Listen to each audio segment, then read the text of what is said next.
The hum of the engine was a familiar lullaby to Eric Woods, a man who lived and breathed the rhythm of the road.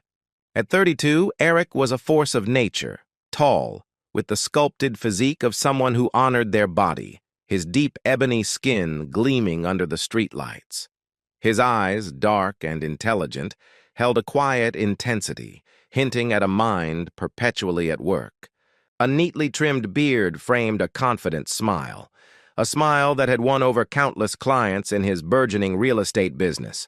Tonight, however, that smile was absent, replaced by a focused gaze on the asphalt unspooling before him. It was 11:37 p.m. The city of Atlanta, a glittering tapestry behind him, now shrinking in his rearview mirror as he headed towards the quieter suburbs. The late hour was a testament to his relentless ambition.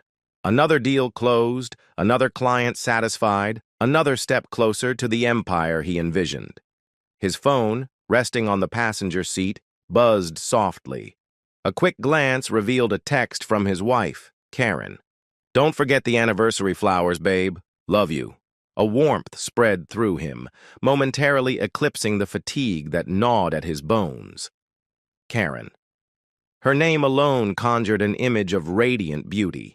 Light brown skin, cascading braids that often brushed her waist, and eyes that sparkled with an almost mischievous glee. She was his anchor, his confidant, the vibrant heart of his world. Tomorrow marked 5 years since they'd exchanged vows, a milestone he cherished. He tapped a quick reply. "On it, love. See you soon." The thought of her waiting, perhaps in her favorite silk robe, a soft smile playing on her lips, pushed him to accelerate just a fraction. He pictured their cozy home, the scent of her favorite jasmine candles, the gentle murmur of their late-night conversations. It was a haven he eagerly anticipated returning to. The road was slick, a recent shower having left a treacherous sheen. He knew this stretch well, a winding ribbon of highway that cut through dense trees, often deceptively quiet at night. His hands, strong and capable, gripped the steering wheel, a sense of calm resilience his constant companion. He was in control. Always. Then, the world exploded. A blinding flash of light, searing and immediate, tore through the darkness ahead. It wasn't the steady beam of oncoming headlights, but a chaotic, untamed burst, like a rogue star detonating just beyond the curve. His instincts, honed by years of navigating unpredictable city streets, screamed. He reflexively swerved, his tires protesting with a shrill, desperate squeal against the slick pavement. The scent of burning rubber momentarily overpowered the clean night air. The flash was followed by a monstrous, metallic shriek, a sound that ripped through the silence of the night, raw and primal. It was the sound of something immense, something unstoppable, hurtling towards him. Time seemed to stretch and distort, each millisecond an agonizing eternity. He saw it then, through the fragmented chaos of the blinding light. A massive 18-wheeler, jackknifed across 2 lanes, its trailer a twisted metal behemoth blocking his path. It was an impossible, nightmarish tableau materializing out of nowhere, an instant before impact. His heart hammered against his ribs, a frantic drumbeat of terror. There was no escape. The guardrail on his right, the concrete barrier on his left, both offered no quarter. His mind, usually so sharp and analytical, could only register one horrifying truth. This was it. He braced himself, a desperate, futile act as the world outside his car became a dizzying blur of steel and glass. The impact was not a single clean strike, but a series of brutal, tearing blows.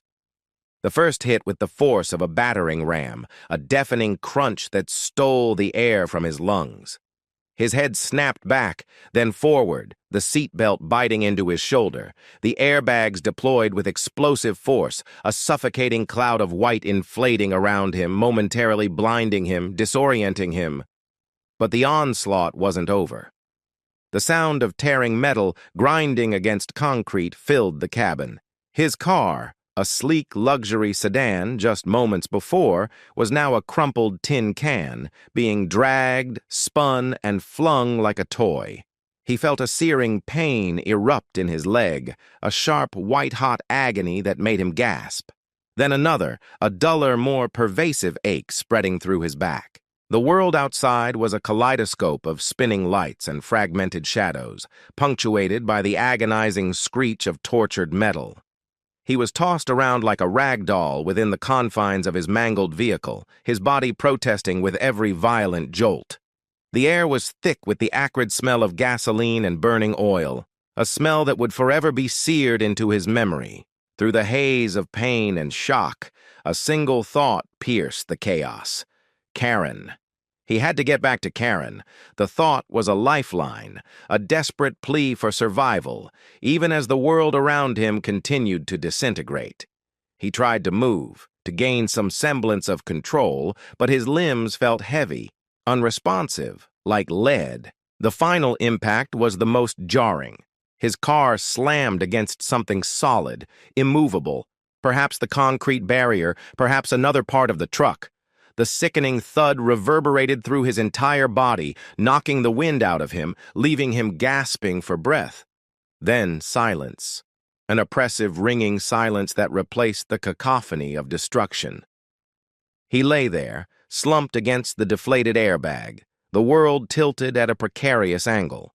The air was still thick with the smell of fuel and the faint, unsettling hiss of escaping steam. A dull ache throbbed behind his eyes, a precursor to the blinding headache that was sure to follow. He could taste blood, metallic and coppery, on his tongue.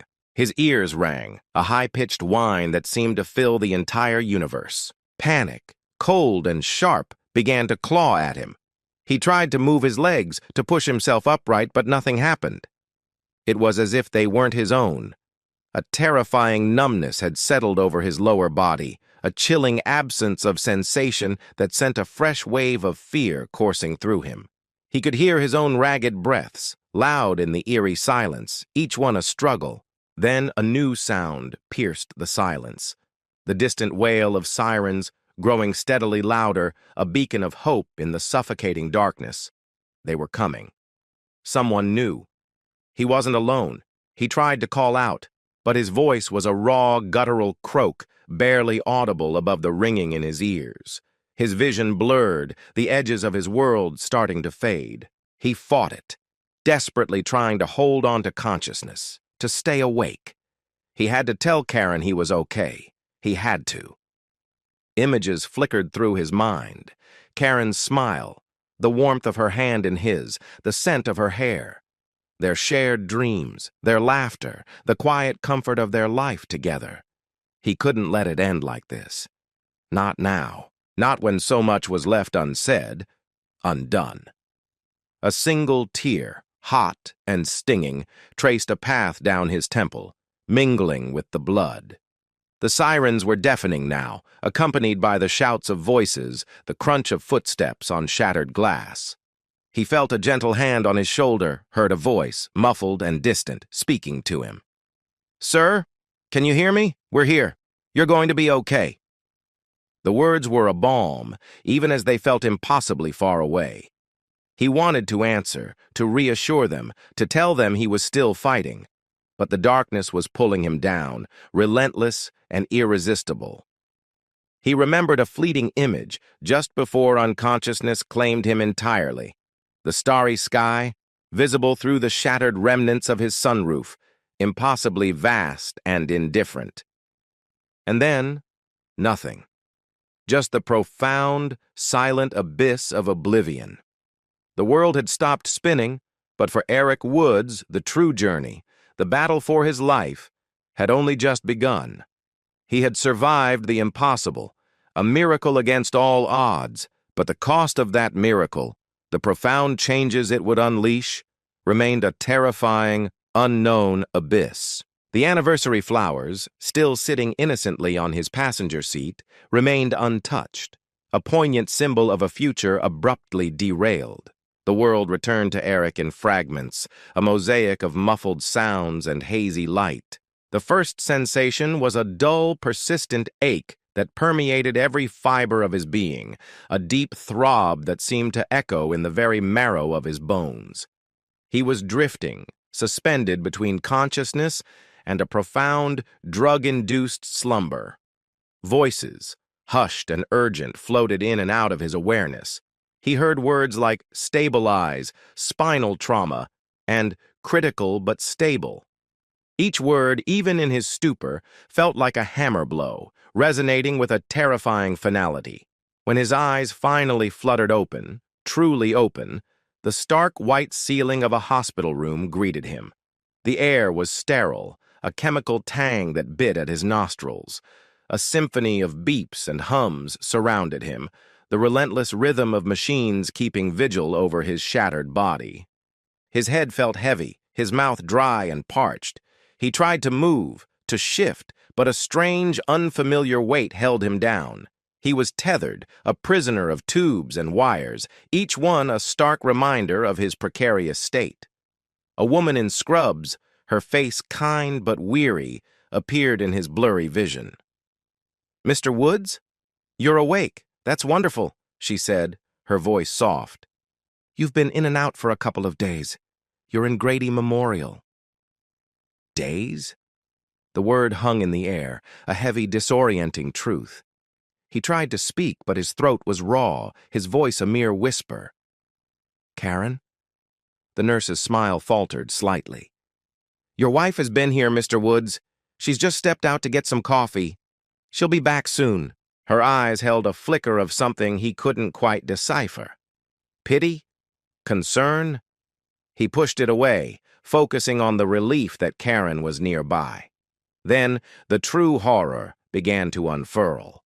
He tried again to move his legs, to wiggle his toes, anything. But there was nothing. No sensation, no response. It was as if his lower body had ceased to exist, replaced by a terrifying void. Panic, cold and visceral, clawed its way up his throat. "My legs," he rasped, his voice trembling. I can't feel them." The nurse's expression shifted, becoming more somber. She gently placed a hand on his arm. "Mr. Woods, you were in a very severe accident. You sustained a significant spinal cord injury. The doctors will explain everything when they come in. Serious injury." The words echoed in the sterile room, hollow and meaningless. He knew what they meant. He'd seen the documentaries, heard the stories. Spinal cord injury. It was a sentence, not just an injury. A life sentence. His mind reeled, trying to process the enormity of it. The vibrant, active life he'd known, the relentless pursuit of success, the long walks with Karen, the casual strolls through his properties. All of it flashed before his eyes, now seemingly snatched away. Hours later, the doctor arrived. Dr. Anya Sharma, a stern-faced woman with intelligent, empathetic eyes, stood at the foot of his bed, charts in hand. Her voice was calm, measured, but her words were devastating. "Mr. Woods, you have what's called a complete spinal cord injury at the T6 level. This means the damage to your spinal cord is severe. You have no motor or sensory function below that point." Eric stared at her, the words washing over him, each one a fresh wave of despair. "No motor. No sensory. What does that mean, doctor?" His voice was barely a croak. "It means, Mr. Woods," she said, her gaze unwavering, "that you are paralyzed from the waist down, permanently. You will be wheelchair-bound." The air left his lungs in a painful rush. Wheelchair-bound. The phrase hammered at his skull, louder than any siren, more destructive than any crash. He closed his eyes, squeezing them shut, willing the words to disappear, for this to be a nightmare, a cruel hallucination. But when he opened them again, the stark reality of the hospital room, the tubes, the IVs, the chilling numbness in his legs, remained. A sob tore from his chest, raw and uncontrolled. This couldn't be happening, not to him. He was Eric Woods, the man who defied odds, who built things, who never gave up. How could he defy this? How could he build anything from a wheelchair? The sheer injustice of it, the randomness of fate, was a bitter, unbearable pill. Just then, Karen walked in. Her eyes, usually so bright, were red-rimmed and swollen, a testament to the days she'd spent in agony. Her beautiful braids were disheveled, and her face was pale, etched with a mixture of fear and exhaustion. She rushed to his side, her hand immediately finding his. Her touch was warm, comforting, yet he felt a terrifying chasm opening between them. "Eric, my love," she whispered, her voice choked with emotion. She leaned down and kissed his forehead, then his lips, a tender, lingering kiss that tasted of tears. "Oh, thank God you're truly awake. I've been so worried." He looked into her eyes, searching for reassurance, for the impossible promise that this wasn't real. But he saw only sorrow and a fear that mirrored his own. Dr. Sharma, ever the professional, reiterated the prognosis to Karen, her voice gentle but firm. Karen listened, her face paling further with each word, her grip on Eric's hand tightening, almost painfully. "Wheelchair? For life?" Karen's voice was barely a whisper, her eyes wide with disbelief. "We will do everything we can for rehabilitation," Dr. Sharma explained. "Physical therapy, occupational therapy. There are incredible advances being made. But for now, yes, the immediate future involves significant adjustments." The word adjustments felt like a cruel understatement. Eric closed his eyes again, the image of his strong, capable legs, once so integral to his identity, now replaced by the chilling void below his waist. He was a fragment of the man he once was. How could Karen, vibrant and full of life, ever accept this? He felt a crushing weight descend upon him, not just of physical paralysis, but of emotional despair. The days that followed blurred into a monotonous routine of hospital tests, pain medication, and the slow, agonizing realization of his new reality. Physical therapists, kind but relentless, would visit, attempting to get him to engage with the minimal movements his body could still perform. They spoke of transferring, of adaptive equipment, of independence. But all he heard was a constant reminder of what he had lost. He found himself staring out the window, watching the world go by, a world he could no longer freely inhabit. The sun, once a source of warmth and energy, now felt like a taunt, illuminating a world he was excluded from. His once sharp mind, now clouded by medication and grief, replayed the accident over and over, searching for a different outcome, a moment where he could have swerved harder, braked sooner. But there was none. It was a cruel twist of fate, an unavoidable collision that had stolen his future. Karen was a constant presence, her devotion unwavering in those initial harrowing days. She brought him his favorite meals, read to him from his business journals, even managed to elicit a weak smile from him with her witty banter. She would sit for hours, just holding his hand, her silent support a lifeline in the churning sea of his despair. He saw the fatigue etched on her face, the worry lines deepening around her eyes, and a fresh wave of guilt washed over him. He was a burden. He was no longer the strong, self-reliant man she had married. One evening, as twilight painted the sky in hues of orange and purple, Karen was sitting by his bedside, gently stroking his hair. "We'll get through this, Eric," she whispered, her voice thick with emotion. "We're in this together. Always." He looked at her, truly looked at her. Her beauty was still breathtaking, but now it was tinged with a profound sadness. He saw the fear in her eyes, a fear she tried desperately to hide.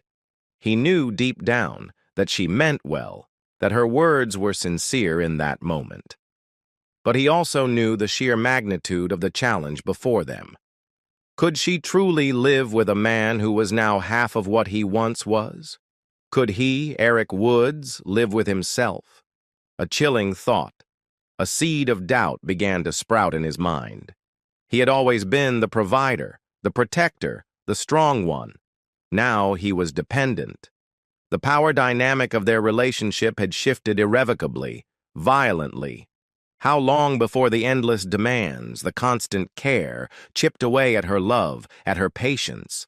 How long before the vibrant woman he adored resented the man he had become? He remembered a conversation they'd had years ago before they were married. They were talking about dreams, about what they wanted from life. Karen had spoken of a grand house, of travel, of a life of adventure. He had promised her all of it, and more. Now those promises felt like empty echoes in the sterile silence of his hospital room. The pain, both physical and emotional, was a constant companion. He found himself slipping into periods of profound depression, staring blankly at the ceiling, tears silently tracing paths down his temples. He was Eric Woods, a man defined by his dynamism, his ambition, his physical prowess. Now he was just Eric, a man confined to a bed, and soon a chair. The future stretched before him, an endless, terrifying void. He wondered if, perhaps, it would have been better if he hadn't survived the crash at all. The thought was fleeting, horrifying, but it lingered, a dark whisper in the corners of his mind. One morning, a physical therapist, a robust woman named Brenda with a no-nonsense demeanor, wheeled in a gleaming black wheelchair. It looked sleek, modern, but to Eric it was a symbol of his captivity. His stomach churned with a mixture of dread and resentment. "All right, Mr. Woods," Brenda announced, her voice cheerful, almost aggressively so. "Today's the day. We're going to get you into this." He stared at the chair, then at her, his jaw set. "I don't want to." Brenda merely raised an eyebrow. "It's not about what you want, Mr. Woods. It's about what you need. This is your new normal. The sooner you accept it, the sooner we can work on making you as independent as possible." Her bluntness, surprisingly, cut through some of his self-pity. He saw a flicker of respect in her eyes, a challenge. He was still a fighter, even if his legs refused to obey. With immense effort and Brenda's unwavering guidance, he managed to hoist himself into the wheelchair. The transfer was clumsy, painful, and humiliating. His arms, once effortlessly strong, trembled with the exertion. Sitting in the chair, his world instantly shrank. The view from eye level was drastically different. He felt small, vulnerable. The wheels beneath him, a supposed tool of freedom, felt like chains. He could barely propel himself a few feet without exhausting himself. The reality of his paralysis, already a heavy burden, now felt crushing. Karen watched from the doorway, her face a mask of conflicting emotions. Pride, perhaps, that he was trying, but also a profound sadness that he had to try at all. He saw her eyes linger on his useless legs, then quickly dart away. It was a fleeting glance, but it spoke volumes. He saw the life draining from her eyes, the vibrant spark dimming with each passing day. The romantic future they had envisioned, the one filled with dancing and adventures, now seemed like a cruel mirage. That night, alone in his room, the sounds of the hospital his only company, he stared at his reflection in the dark window. A gaunt, hollow-eyed man stared back, a shadow of his former self. His muscles had atrophied. His skin had a pallor he didn't recognize. The man in the reflection was broken. He remembered the anniversary flowers, wilting now, no doubt, somewhere in the wreckage of his car. A bitter laugh escaped him, a harsh, humorless sound. What was there to celebrate? Their anniversary, a symbol of their unity, now felt like a cruel joke, a reminder of the chasm that had opened beneath them. He wondered if Karen still wore her wedding ring, if the thought of their future, their shared future, still held any meaning for her. He knew, with a chilling certainty, that this accident had not only broken his body, but it had irrevocably shattered the very foundation of his life with Karen. The cracks, though unseen by others, were already forming, deep and ominous. The hospital became a crucible for Eric and Karen's love, testing its very essence against the relentless pressure of his new reality. What began as unwavering devotion from Karen slowly, almost imperceptibly, began to fray. The initial surge of adrenaline and fear that had fueled her tireless vigil gave way to exhaustion, frustration, and a quiet resentment that festered in the shadows of their shared grief. Their apartment, once a sanctuary of warmth and laughter, transformed into a constant reminder of Eric's limitations. Ramps had to be installed, doorways widened, the very fabric of their domesticity rewoven around the unyielding presence of the wheelchair. Karen, who had always thrived on spontaneity and an active social life, found herself increasingly confined, her world shrinking to the four walls of their home and the endless cycle of Eric's care. "Can you just try a little harder, Eric?" She'd sigh, her voice laced with impatience, as he struggled to maneuver his chair through a narrow hallway. Her words, once soft encouragements, now felt like sharp barbs, each one chipping away at his already fragile self-esteem. He saw the flicker of annoyance in her eyes, the tightening of her lips, and a cold dread settled in his stomach. He was no longer her partner, he was her patient. Their conversations, once vibrant and filled with shared dreams, devolved into discussions about medication schedules, physical therapy appointments, and the increasingly insurmountable financial strain. Eric's real estate business, once a flourishing enterprise, had crumbled under the weight of his absence. The bills piled up, a silent, damning testament to their dwindling resources. Karen, who had always enjoyed a comfortable life, found herself picking up extra shifts at her marketing job, the long hours stretching her thin, both physically and emotionally. One evening, a particularly difficult day culminated in a heated exchange.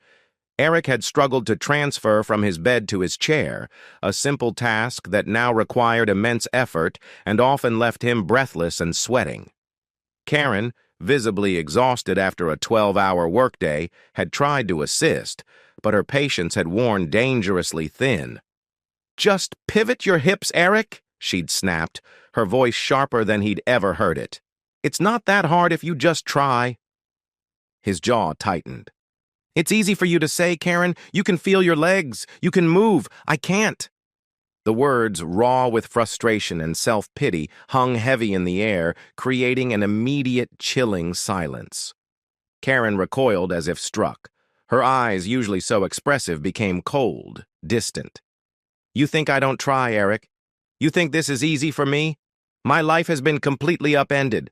I work myself to the bone, I come home to this, and all you do is wallow in self-pity." Her voice rose, edged with a bitterness that stung him more than any physical pain. "I didn't sign up for this, Eric. I signed up for a life, a future, with a man." The word hung between them, heavy and accusatory. Man. Not a broken man. Not a dependent man. The unspoken implication was a brutal blow. He stared at her, the woman he loved, the woman he had promised forever, and saw a stranger, hardened by the relentless grind of their new reality. The deep romance that had once burned so brightly between them was now a dying ember, choked by the ashes of despair. The sex, once a passionate expression of their love and intimacy, ceased entirely.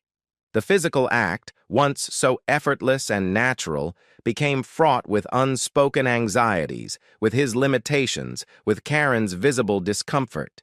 He saw the aversion in her eyes, the way she would subtly shift away when he tried to reach for her. The silence in their bedroom became deafening, filled with unspoken frustrations and desires that withered in the harsh light of their new truth. His masculinity, already bruised by his paralysis, felt utterly shattered.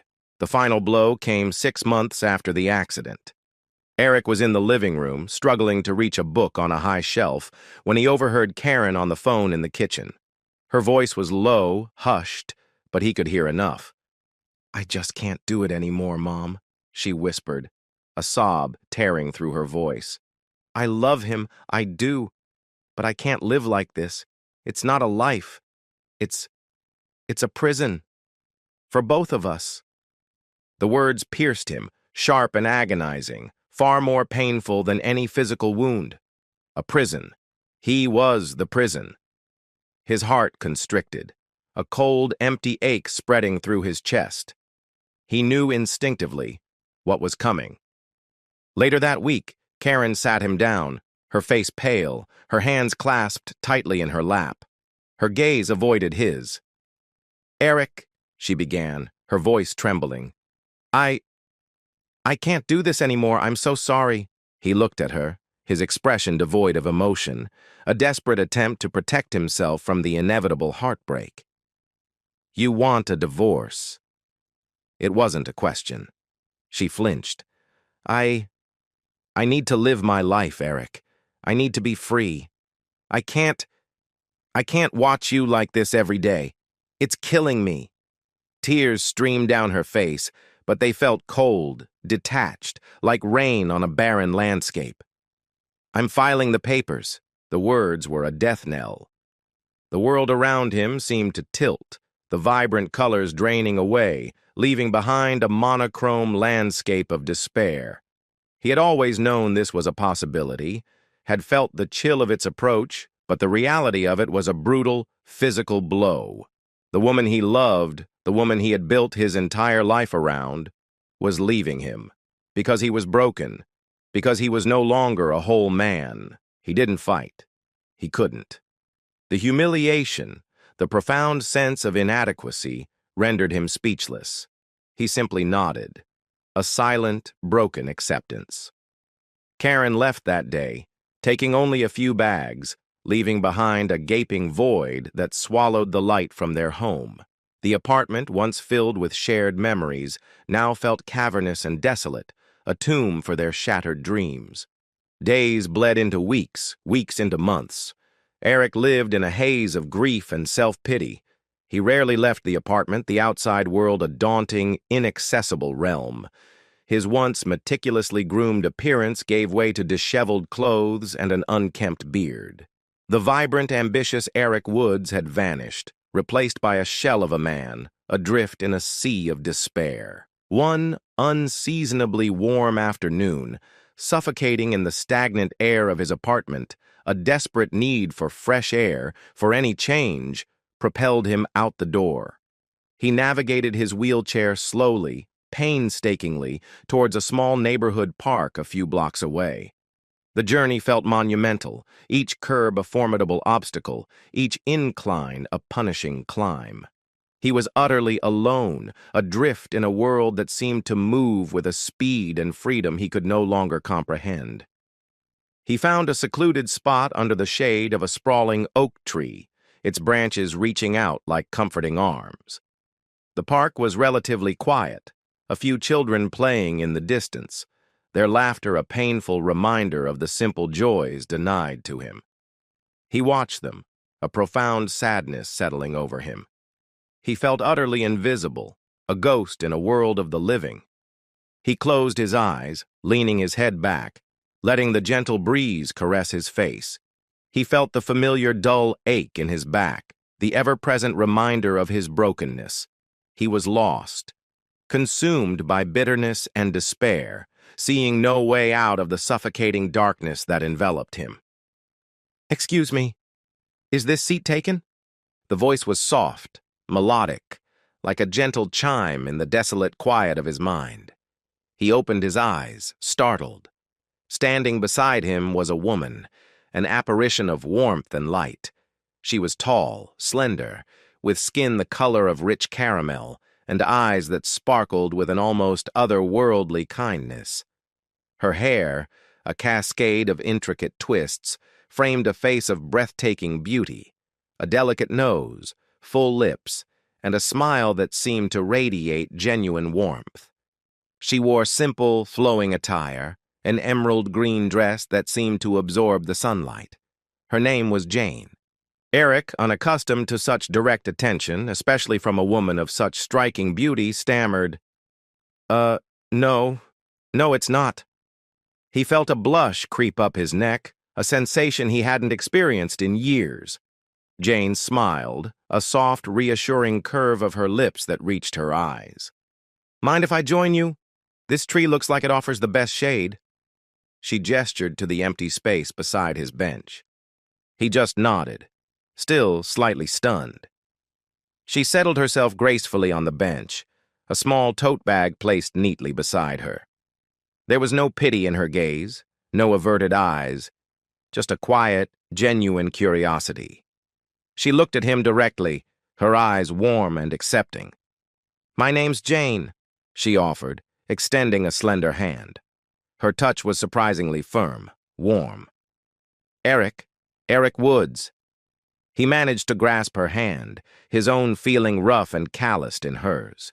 They fell into a comfortable silence, punctuated by the distant sounds of the park. Eric, usually guarded and withdrawn, found himself strangely at ease in her presence. There was an unspoken understanding in her eyes, a quiet empathy that drew him in. You come here often? Jane asked, breaking the silence. He shook his head. Not really, just needed to get out.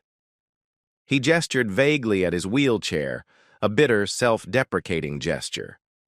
Jane's smile remained unwavering. It's a beautiful day for it. Sometimes just a change of scenery can do wonders. Her words were simple, yet they held a profound truth. They talked for hours that day. Or rather, Jane talked, and Eric, surprisingly, listened. She spoke of her work as a freelance artist, of her passion for painting landscapes, of her love for obscure jazz music. She didn't ask about his accident, didn't pry into his past. She simply listened when he eventually, hesitantly, began to speak of his life before, of his business, of the accident that had stolen it all. He spoke of Karen, of the divorce, of the crushing weight of loneliness. He expected pity or discomfort, but Jane simply listened, her eyes thoughtful, occasionally offering a gentle nod or a quiet word of understanding. When he finished, a profound silence settled between them. He felt raw, exposed, yet also lighter. He had unburdened himself to a complete stranger, a woman who looked at him not with pity, but with a quiet strength. That sounds incredibly difficult, Eric, she said, her voice soft but firm.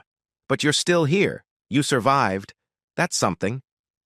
She paused, then looked at him directly, her eyes piercing his despair. And your story isn't over yet. Her words, so simple yet so profound, resonated deep within him. They were a lifeline in the darkness, a glimmer of hope he hadn't dared to believe existed. From that day forward, their meetings at the park became a ritual. Jane would often bring him a thermos of hot tea or a small homemade snack. She never pushed him, never pressured him. She simply was there. She listened more than she spoke, her quiet presence a balm to his wounded soul.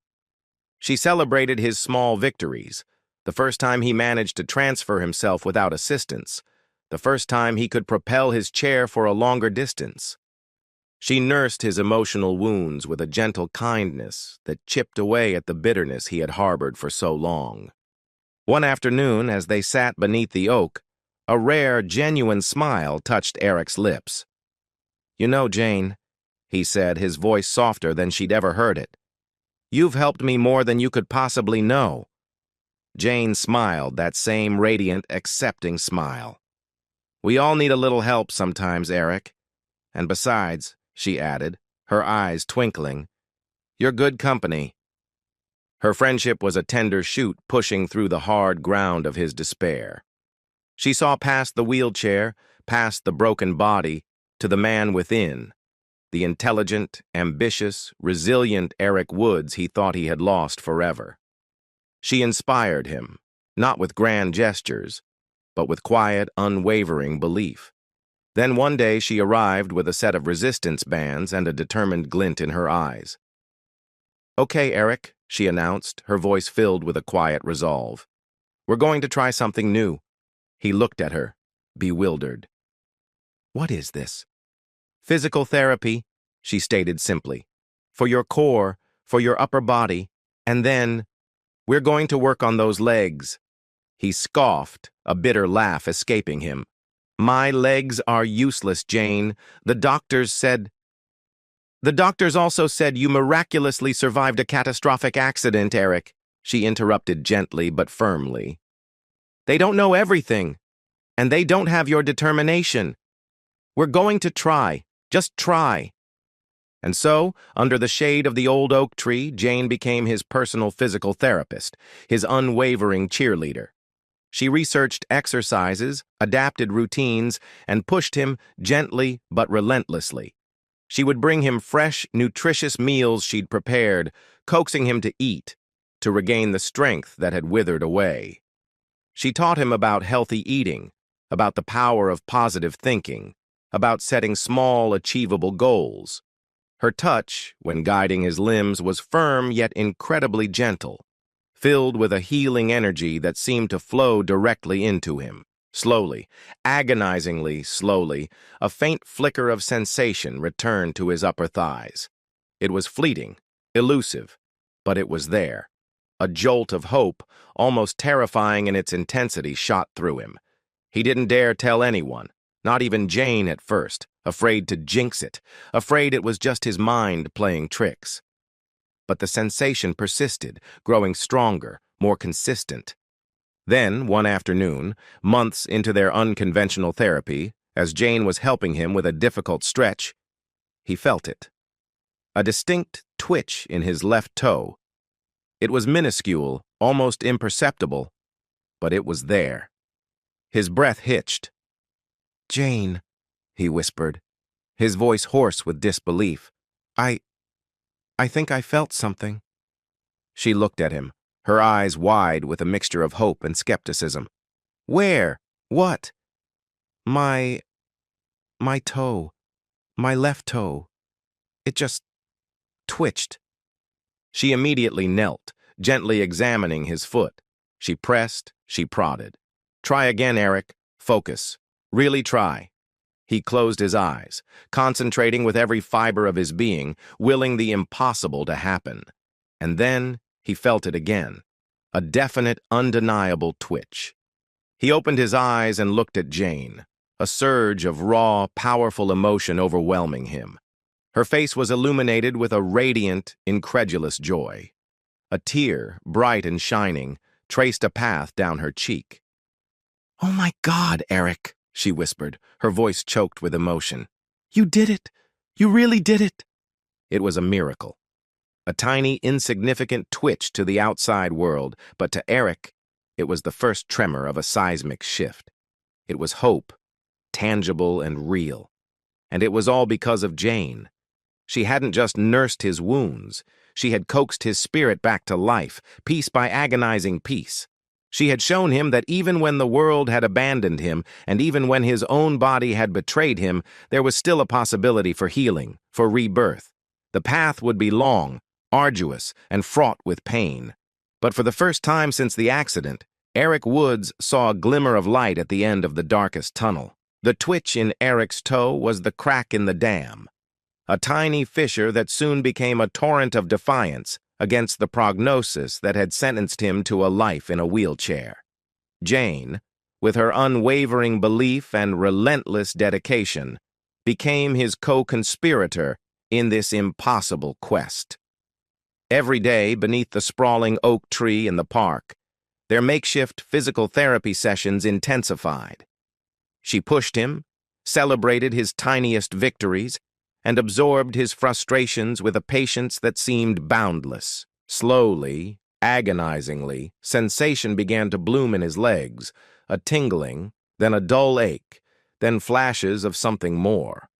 The physical therapists at the rehabilitation center, initially skeptical of his claims, soon witnessed the undeniable evidence.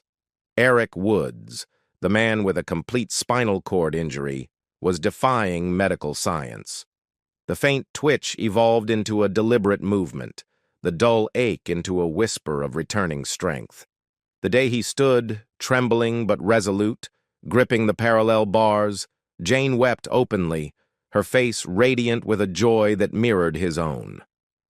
It was a moment of profound, shared triumph, a testament to the extraordinary power of belief and relentless effort. The journey back to walking was arduous, marked by falls, pain, and moments of utter despair. But Jane was there, a steady hand, a calming presence, a relentless source of encouragement. She celebrated his first wobbly steps with crutches, his gradual transition to a cane, and finally the momentous day he walked unaided, a triumphant stride across the park grass, with Jane beaming at his side. He wasn't just walking, he was reborn. As his physical strength returned, so did his formidable mind. The bitterness that had consumed him began to recede, replaced by a renewed drive, a hunger to reclaim what he had lost and more. He recognized Jane not just as his healer, but as his muse, his anchor. She had seen him at his absolute lowest, completely broken, and had loved him through it, patiently nurturing him back to life. Their bond, forged in the crucible of his suffering and her unwavering care, transcended mere romance. It was a profound, soul-deep connection built on respect, gratitude, and an undeniable, burgeoning love. He started small, leveraging his remaining savings and the deep industry knowledge he still possessed. He invested in a struggling tech startup, a risky move that paid off spectacularly. His keen business acumen, sharpened by the adversity he had faced, allowed him to see opportunities where others saw only obstacles. He diversified, investing in renewable energy, then logistics, always with an eye for innovation and growth. He was relentless, driven by a quiet fire that Jane understood and supported implicitly. She became his sounding board, his quiet confidant, offering insights that often surprised him with their clarity and wisdom. Within 5 years, Eric Woods was not just back on his feet, he was soaring. His diverse portfolio of businesses exploded, propelled by his strategic brilliance and an almost uncanny ability to predict market trends.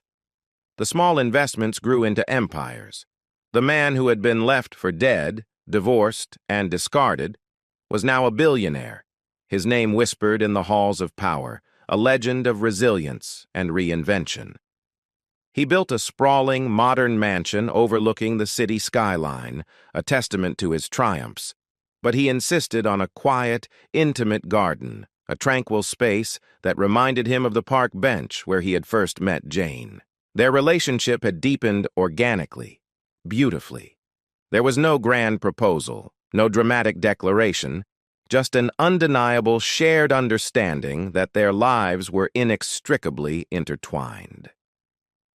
One quiet evening, as they sat in their garden, the city lights twinkling below them like scattered diamonds, Eric turned to Jane, his eyes filled with a love so profound it stole his breath.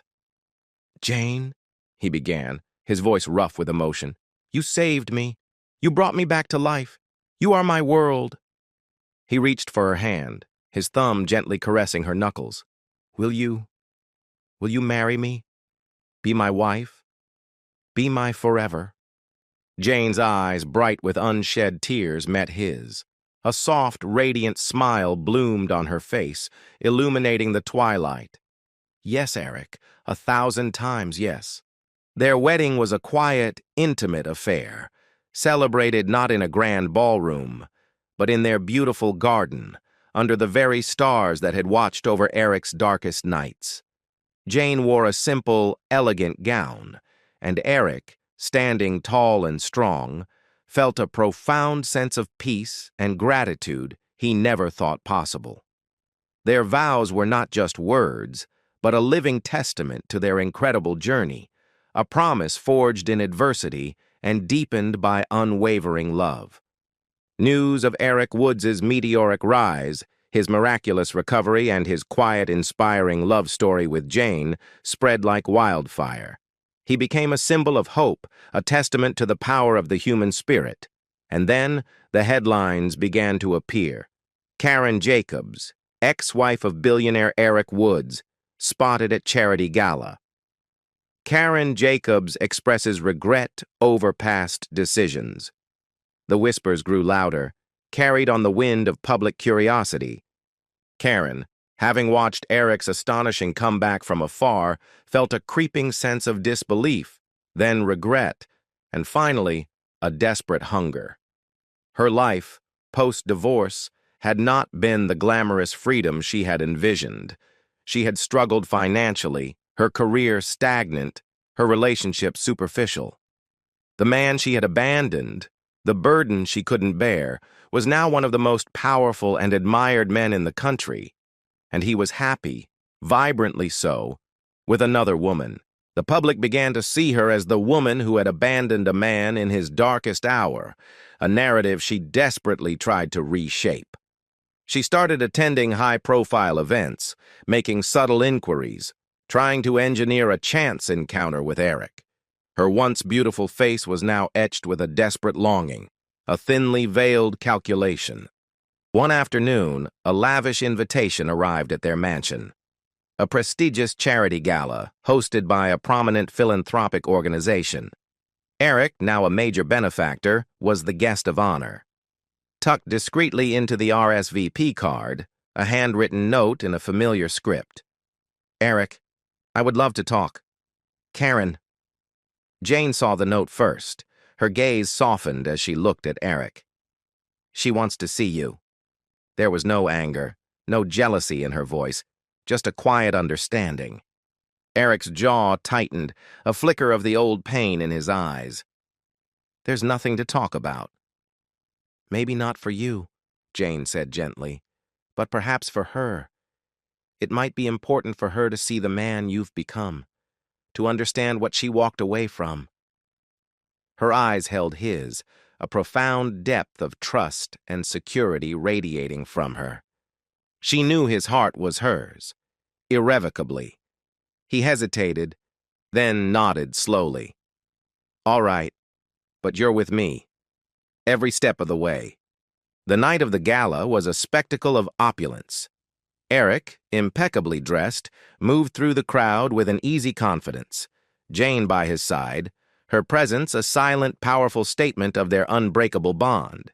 She was radiant, exuding a quiet grace that drew admiring glances. Then he saw her. Karen. She was standing across the room, meticulously dressed, her hair perfectly styled, but her eyes, haunted and desperate, were fixed on him. As he moved closer, drawn by an unspoken magnetism, their eyes met. Karen, her voice carefully modulated, approached him. Eric, you look incredible. I heard about your recovery. It's truly a miracle.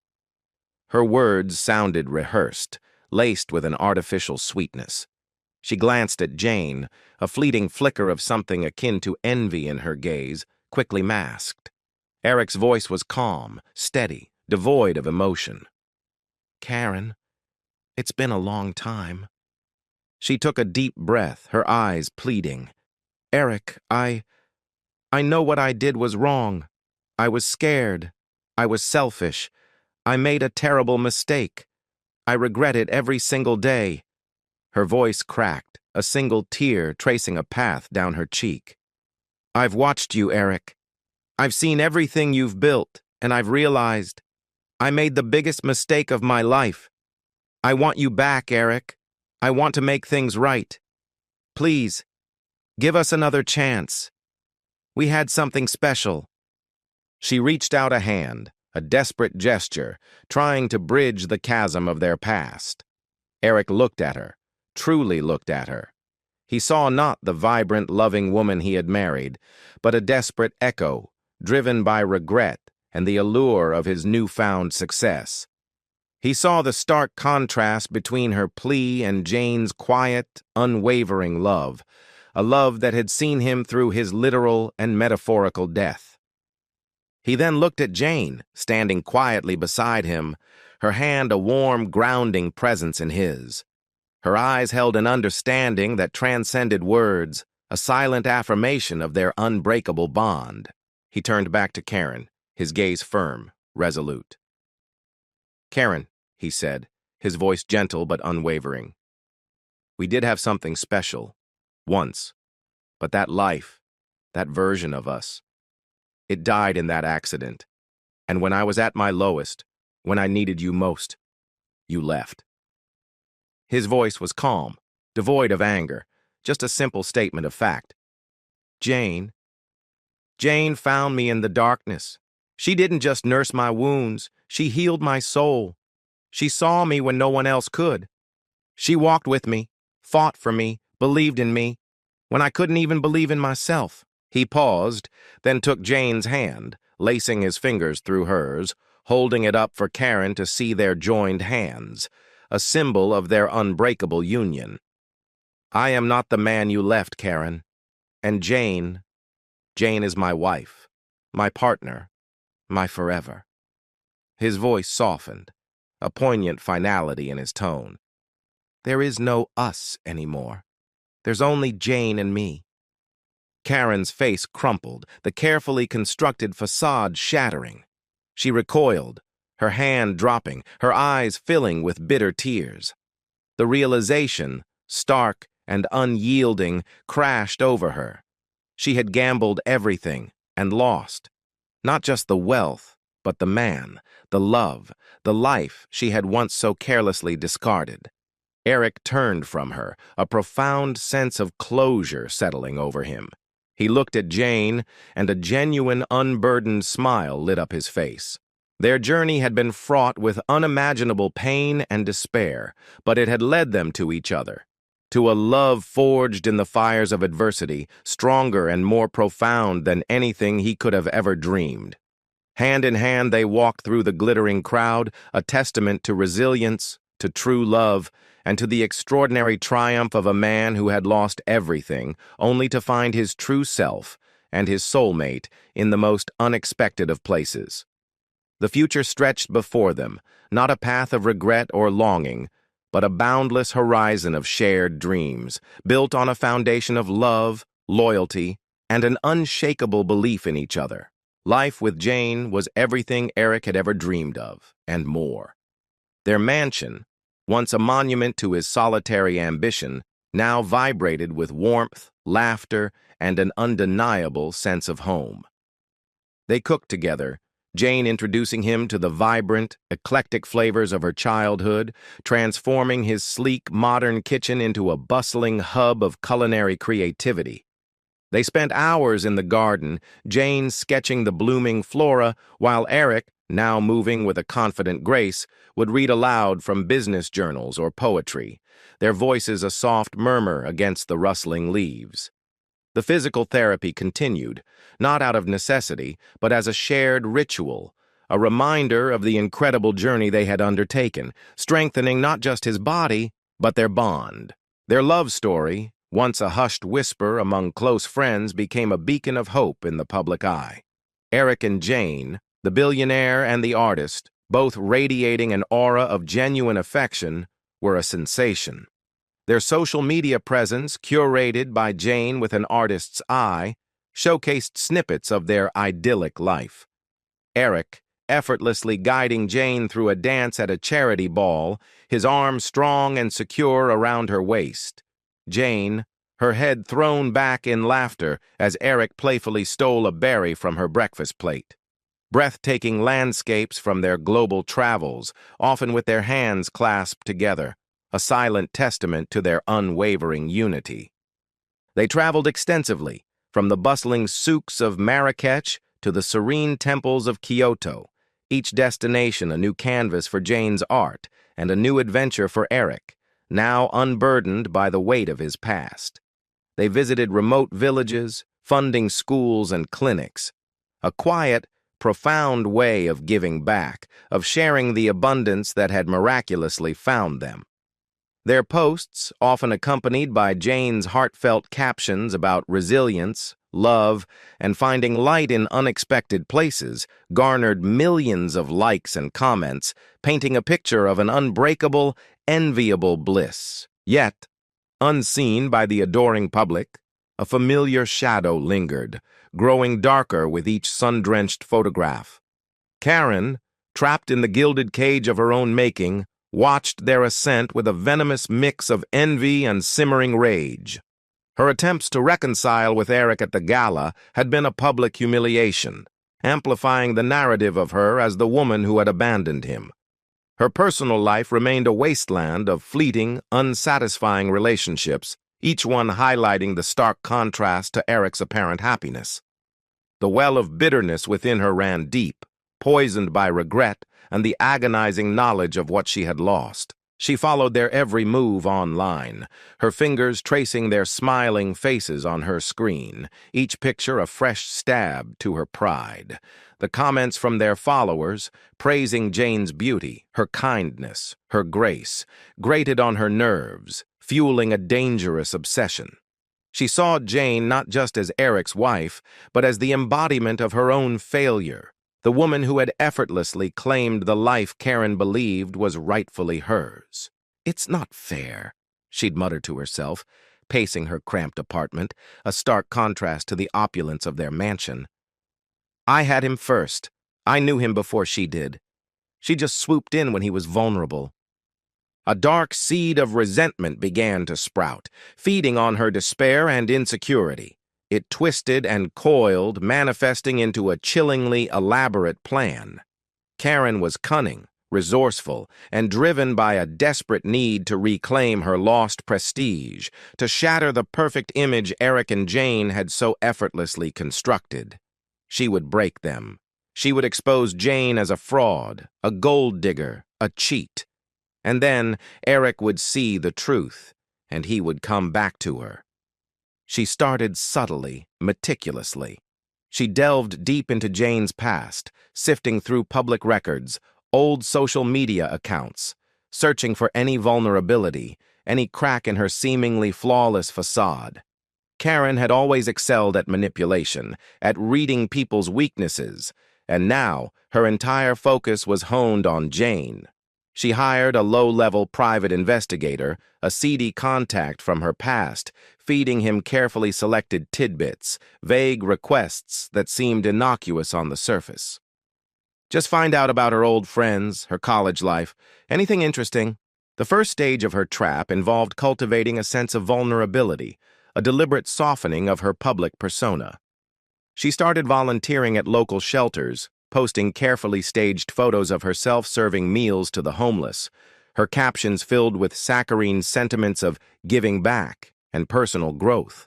The goal was to slowly rehabilitate her image, to make herself appear less like a jilted ex and more like a woman who had genuinely reformed, making her eventual interference seem less malicious. Simultaneously, she began to weave a web of deceit around Jane. She meticulously researched Jane's habits, her favorite coffee shops, her art galleries, the specific times she visited the park. She identified a few of Jane's acquaintances, people she had met briefly at charity events or through mutual connections, and began to subtly cultivate them, planting seeds of doubt, veiled compliments about Jane that subtly highlighted her perceived flaws. "Jane is so dedicated to Eric, isn't she? Almost too dedicated. One wonders if she ever gets to truly let loose, be herself." Then came the more insidious phase.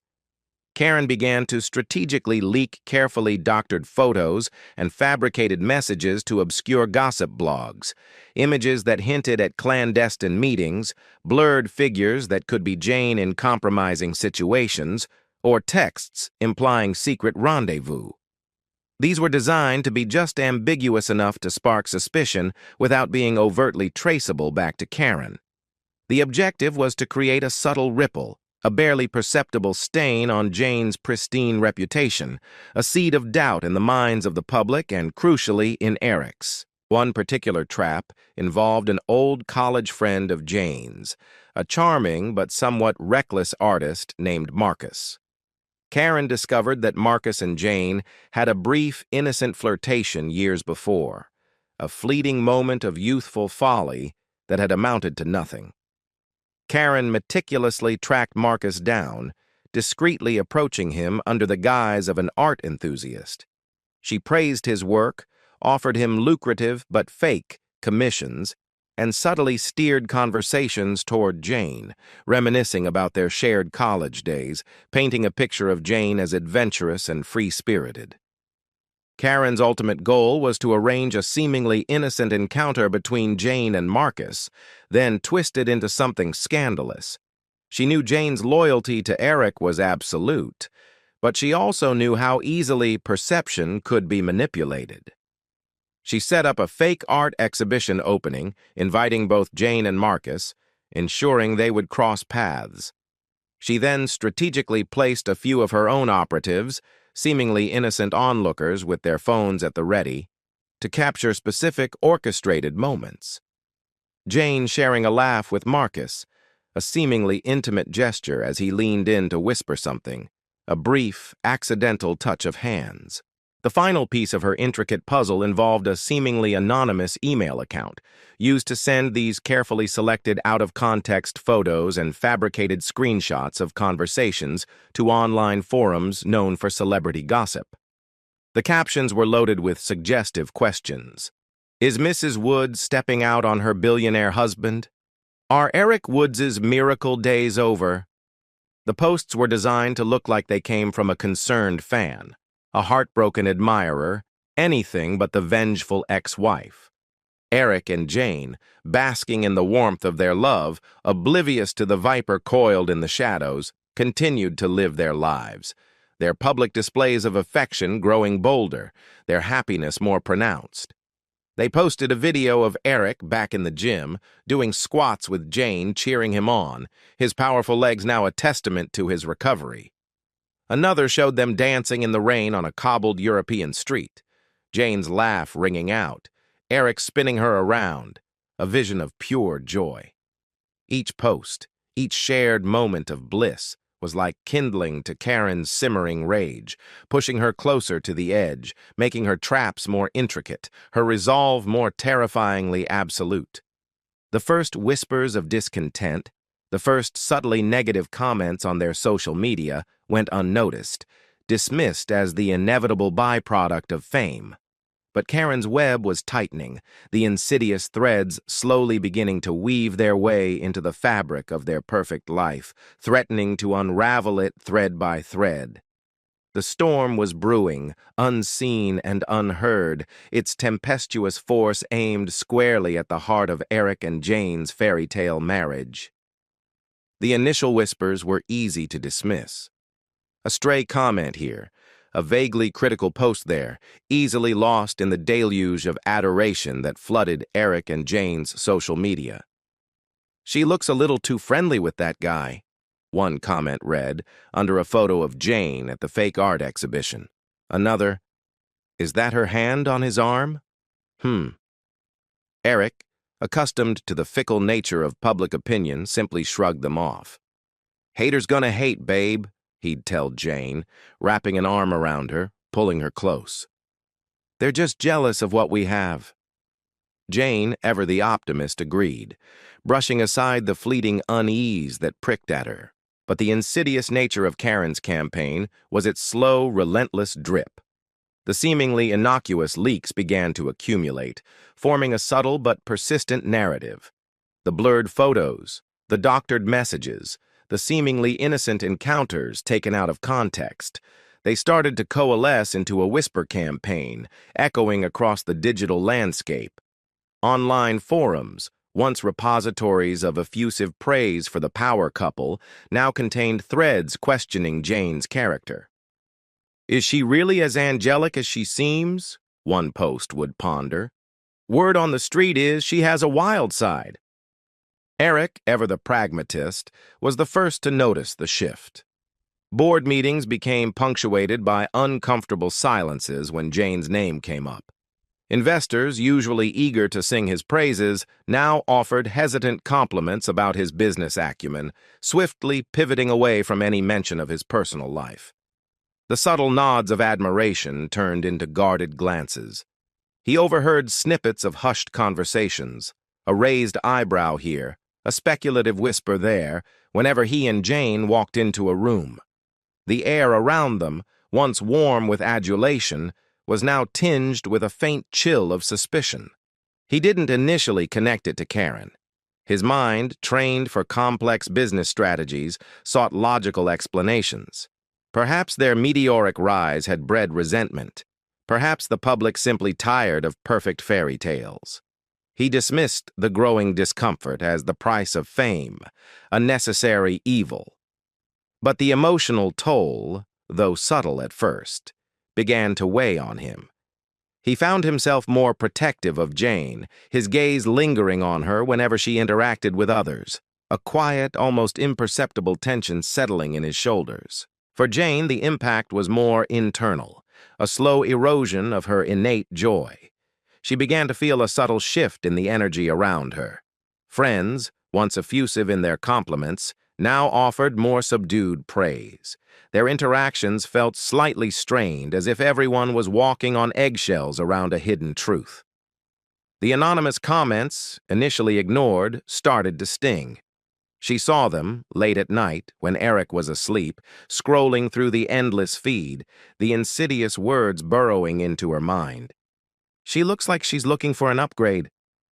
Gold digger much?" The accusations, so contrary to her very being, chipped away at her spirit. The joy she once found in posting their travels, their intimate moments, began to wane. Each photo now felt like a performance, subject to microscopic scrutiny. She started second-guessing herself, analyzing every gesture, every laugh with another man, searching for anything that could be misinterpreted. The vibrant, free-spirited artist began to dim, replaced by a guarded, self-conscious woman. The thought of logging onto social media, once a pleasure, now filled her with a sense of dread. One evening, after a particularly public event where she felt numerous eyes on her, Jane sat quietly on their bedroom balcony, gazing at the city lights. Eric joined her, noticing the uncharacteristic stillness in her posture. "Everything all right, love?" he asked, his voice soft, a gentle caress. She sighed, a tremor in her breath. "It's just the comments, the way people look at me. It feels like everyone thinks I'm not good enough for you, or worse." She hesitated, then confessed, her voice barely a whisper. "Like I'm cheating on you." Eric stiffened. The word, spoken aloud, hit him with a jolt. Cheating. The very idea was anathema to their bond, a betrayal of everything they had built. He pulled her into his arms, holding her tightly. "That's ridiculous, Jane. Don't let those anonymous cowards get to you. They don't know us. They don't know our story." He spoke with conviction, yet a tiny, insidious seed of doubt had been planted in his own mind. He remembered the vaguely familiar face of Marcus at the art exhibition, the easy camaraderie Jane had shared with him. He dismissed it, of course, reminding himself of Jane's unwavering loyalty, her pure heart. But the seed remained, a tiny, almost imperceptible prickle.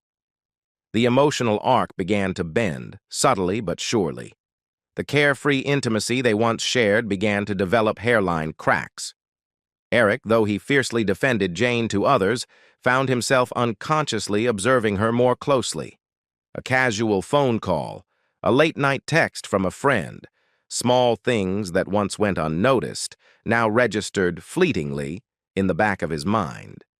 He wasn't suspicious, not truly, but the relentless external pressure was creating a subtle shift in his internal landscape, a constant low-level hum of anxiety that he couldn't quite articulate. Jane, feeling the unspoken shift, became more withdrawn. The vibrant glow that had radiated from her began to dim. Her laughter became less spontaneous, her smile less effusive. She found herself avoiding eye contact with strangers, feeling the weight of their judgment, the unseen accusations hanging in the air. The joy she once found in her art, in creating and sharing, became clouded by the fear of how it might be perceived. She felt like she was constantly under a microscope, every move scrutinized, every interaction analyzed for a hidden meaning. The burden of maintaining a public image of perfection while battling the private onslaught of insidious lies, began to wear her down. The romance, though still deep and foundational, acquired a layer of quiet melancholy. Their spontaneous trips became less frequent, replaced by a desire for privacy, for refuge from the prying eyes and the insidious whispers. Their late-night conversations, once filled with dreams and plans, sometimes veered into discussions about the relentless nature of fame, the cruelty of public perception, the exhaustion of constantly proving their worth. A sense of foreshadowing hung heavy in the air. The perfect picture they presented to the world was showing faint signs of strain. Karen's traps, meticulously set, were not designed for immediate, explosive revelation, but for a slow, agonizing erosion of trust and confidence. The emotional toll was a silent predator, slowly stalking their happiness, waiting for the opportune moment to strike, to shatter the fairy tale and leave behind only the bitter fragments of what once was. The love that had pulled Eric from the brink of despair now faced its greatest challenge, an enemy not of the flesh, but of perception, rumor, and the poison of a jilted heart. The constant, low hum of suspicion began to crescendo into something undeniable. The whispers became bolder, the online posts more direct, and the thinly veiled looks of judgment intensified. Eric, with his sharp business instincts, finally realized this wasn't random public scrutiny. It was a targeted attack. He noticed the patterns, the strategic timing of the negative chatter coinciding with their most public moments. His protective instincts roared to life, not just for Jane, but for the sacred bond they shared. One evening, Jane broke down. A particularly vicious article had surfaced, complete with what appeared to be screenshots of a damning text exchange between her and Marcus, filled with fabricated flirtations and secret meeting plans. The comments section was a cesspool of outrage and condemnation. Jane, tears streaming down her face, looked at Eric, her voice raw with despair. "Eric, I swear I don't know this Marcus. I've barely met him. These are lies. Why would anyone do this?" The genuine anguish in her eyes, the sheer disbelief, shattered any lingering doubt in Eric's mind. He knew Jane's heart, knew her truth. This wasn't a misunderstanding. It was a malicious campaign. "Someone wants to destroy us," he stated, his voice calm but laced with a dangerous resolve. "And I'm going to find out who." He leveraged his vast network, discreetly hiring the best digital forensics experts and private investigators money could buy. This wasn't about public relations. It was about protecting his wife and their future. The digital footprints, though cleverly disguised, eventually led back to a single, consistent source, a series of burner phones and untraceable IP addresses, all linked to a specific, unique digital signature. The private investigators, meanwhile, traced the financial transactions for the fabricated art exhibition, the payments to the gossip bloggers, and the digital paper trail of the doctored images. The evidence began to point to one individual, and as the pieces clicked into place, a cold dread settled over Eric. The intricate web of deceit, the insidious patience, the deep-seated malice. It all screamed one name: Karen. The final irrefutable proof came in the form of an intercepted conversation. Karen, growing emboldened by what she perceived as her success, had made a critical error. She was recorded in a phone call with one of her hired stooges, gloating about her elaborate scheme, detailing how she would bring Jane down and reclaim Eric. The venom in her voice, the chilling satisfaction was undeniable. Armed with irrefutable proof, Eric didn't publicize it immediately. He understood the optics, the potential for a messy public scandal. Instead, he orchestrated a quiet, decisive move. He presented the comprehensive dossier of evidence to a select group of influential people in their shared social circles, key philanthropists, powerful business associates, and a handful of trusted journalists. He laid out Karen's entire manipulative scheme, detailing her motive and her systematic attempts to destroy Jane's reputation and their marriage. The fallout was swift and devastating for Karen. The very people whose admiration she craved, whose circles she desperately tried to re-enter, turned their backs on her. Her few remaining professional contacts vanished. The reformed image she had so painstakingly cultivated crumbled, revealing the bitter, vengeful woman beneath. She was socially ostracized, professionally blacklisted, and relegated to the footnotes of Eric Woods' extraordinary success story, not as the ex-wife he left behind, but as the toxic shadow he had definitively shed. The justice was quiet, public humiliation far more potent than any lawsuit. For Eric and Jane, the unmasking of Karen's treachery, while painful, ultimately strengthened their bond. It solidified their trust, reinforcing the knowledge that their love was resilient enough to withstand even the most malicious attacks. The brief period of doubt, the whispers of suspicion, had merely served to highlight the unwavering truth of their connection. They addressed the public in a joint statement, not dwelling on Karen's actions, but reaffirming their commitment to each other and thanking their true supporters. Jane, with renewed vigor, resumed posting, but with an added layer of authenticity, openly sharing the challenges of fame and the importance of holding on to truth.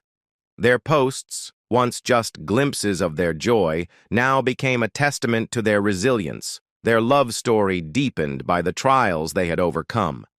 The future unfolded beautifully. Eric and Jane continued to enjoy their good marriage, their lives intertwined with purpose and passion. They traveled extensively, their global adventures now infused with a deeper appreciation for each other and the world around them. Jane's art flourished, her work reflecting the depth of her experiences, her canvases imbued with an almost palpable sense of peace and strength. Eric continued to expand his empire, but with a renewed focus on philanthropy, pouring his resources into initiatives that supported spinal cord injury research and rehabilitation, ensuring that others had a fighting chance at the recovery he had so miraculously achieved. Years later, their mansion echoed with the joyous sounds of children. They were blessed with two beautiful children, a boy with Eric's thoughtful eyes and Jane's gentle spirit, and a girl with Jane's artistic flair and Eric's determined smile.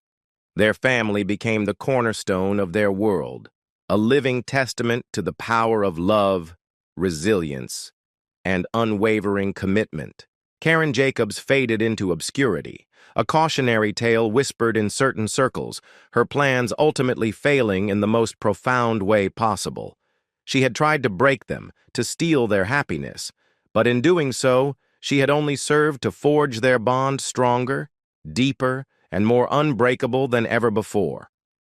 Eric Woods, the man who had faced death, paralysis, and betrayal, had not only walked again, but he had built an empire, found true love, and created a legacy that would endure for generations, a testament to the enduring power of a love that refused to be broken.